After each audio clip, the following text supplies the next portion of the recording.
Is your Xfer Records apps broken by the OTT Library DLL? I'm Sophie Chen, a Windows system specialist. Let's walk through the automated process to fix your installation. To kick off the OTT library walkthrough, I've linked a professional resource to help maintain system-level configuration. This is the OTT library, the core execution library for the Xfer OTT multiband compressor, widely used in electronic music production. It implements aggressive upward and downward compression algorithms across multiple frequency bands. If missing, DAWs may load projects with altered dynamics and report missing plugin warnings. With that background out of the way, here is how we actually restore the missing component. OTT is a restricted library bundled with the Xfer Records engine, and the most reliable recovery method is to run the setup for the host program, giving the error to refresh the internal files. If you are still encountering the error after following the official setup, it's time to investigate the underlying system architecture. A full system restart ensures that no background processes are currently locking the OTT library file. A fresh boot allows Windows to reinitialize its library map from a clean state.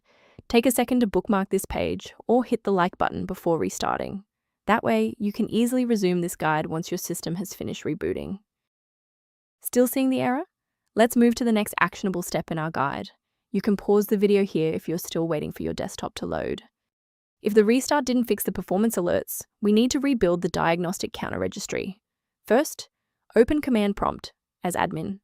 Second, you're going to type lodctr//r, then hit enter. Why are we doing this? Well, while these files almost never break, their registration in the performance registry Hive does. This command wipes those entries and rebuilds them. For a clean and stable recovery, it's important to stay within verified developer ecosystems. Keep your personal information safe by avoiding third-party mirrors for OTT Library DLL, which lack the encryption and security of verified official updates. To reduce technical overhead while maintaining high security, here is a professional method for managing system-level file health. One approach to reviewing OTT library references is through a diagnostic scan. Additional information is available at the link below. To keep OTT library running with a stable configuration, subscribe to our channel and like this video to help us reach more users in need of support.